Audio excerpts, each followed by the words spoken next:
How would we start with who were you named after? My first name is, I'm not named after anybody, but Susan was a popular name when I was born. My middle name, though, is Taylor, and it was my mother's maiden name. So. How many names have you had? Because I remember you said you've been married a couple of times. Okay, I've had a lot of names. I was Susan Taylor Lendyke when I was born, Dutch last name. Then my first husband's last name was Mennick.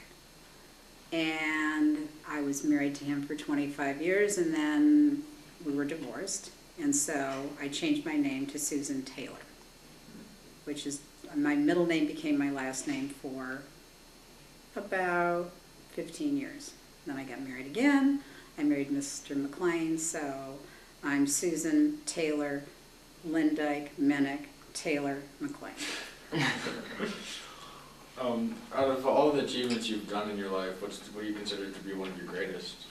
I think my greatest achievement is having 2 children who are leading good, solid lives and making a contribution to society. That's always good.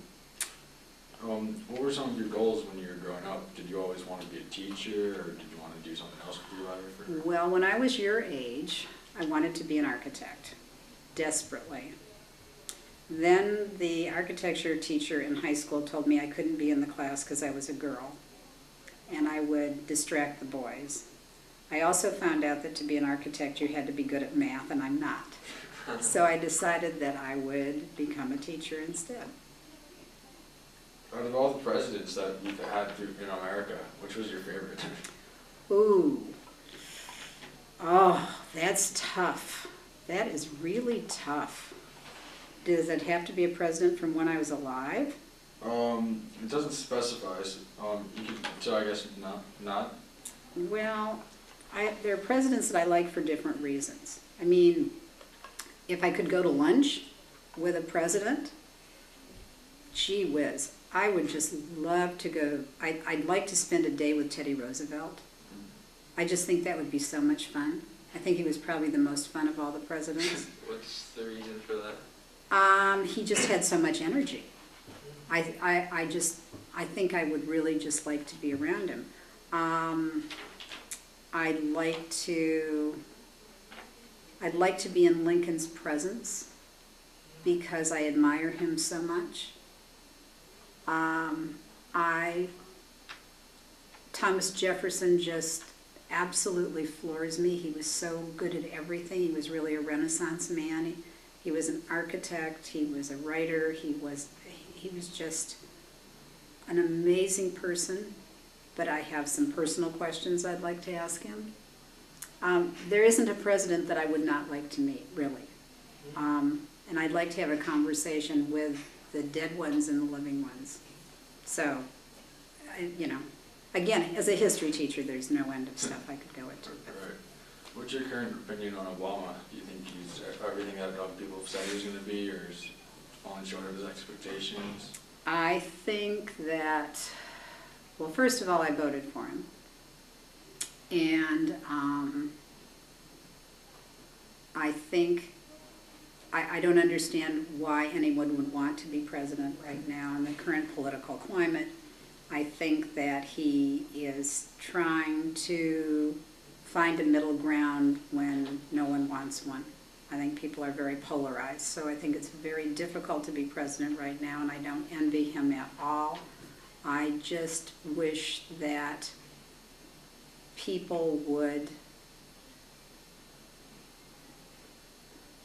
pay more attention to reality and not to the distracting things that they hear on television as far as messages and stuff like that. I think that health care is a major concern in America, and I think it ought to be fixed in some way. And I think to ignore the problem and say we're not going to do anything is ridiculous. I think if you're not part of the solution, you're part of the problem. And that's the way I see the way the Republicans have been behaving. Let's see. Here's a tricky question, see if you can remember this. Who was your first boyfriend? Oh. In 9th grade, his name was Bob Morgan, and his dad ran the local hardware store. Mm-hmm. How did he ask you out? Yeah, I don't even remember. We just started being friends. And he had a great sense of humor. That's always good. Yeah. What was your family's social status? I would say that my family was solidly middle class. My dad ran an oil company for the people who owned it. He didn't own it, but he ran it. And my mother was a housewife, and they were very right-wing politically. So my parents were very opposite of me as far as politics. They were Republicans all the way.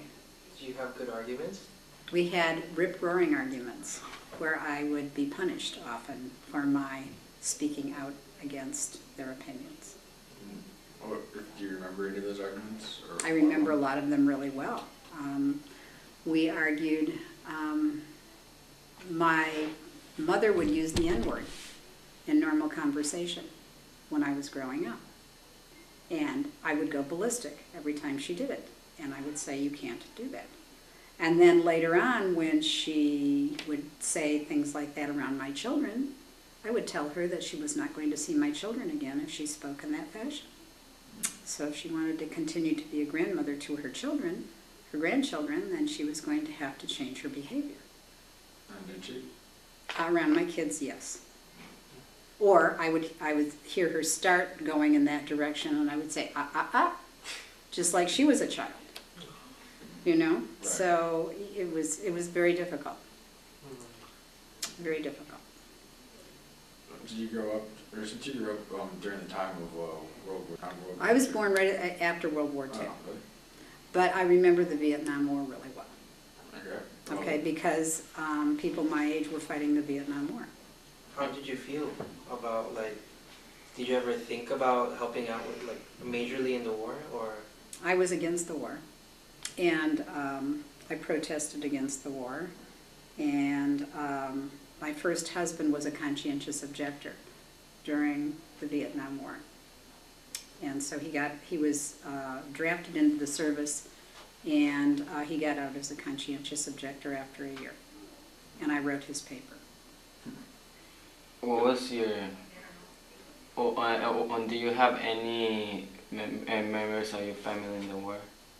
My father was in World War II, and he was in the Army, and he landed on the beaches of Normandy in the summer of 1944. He landed in August, not in June. June was the, Big battle. Saving Private Ryan. Did you guys see that? Yeah. Okay, that was D-Day. That was the big one where almost everybody who went ashore was killed or wounded. My dad didn't land until August. And even in August, they dropped them off with 88 pounds on their back and water over their heads. And a lot of them didn't swim. Well, can you imagine what happened to them? Yeah. So my dad said he was really lucky to even be alive. So my dad ended up during World War II making maps from aerial photographs. That's what he did toward the end of the war. But he was present when Bergen-Belsen concentration camp was liberated. And I didn't find that out until I was in my 20s. And I think it was probably the awfulest thing that ever happened to him. Did he ever tell you his feelings when he liberated the country? He said that any German who claims not to have known what was happening to the Jews was a liar. He said they could smell the camp a day away. Okay? Bergen-Belsen was in Germany. Do you have any family members that were in any of the camps? No, because my family was not Jewish. Any friends? But my dad, because his family was Dutch, spoke Dutch. And so he also understood German. The languages are very close.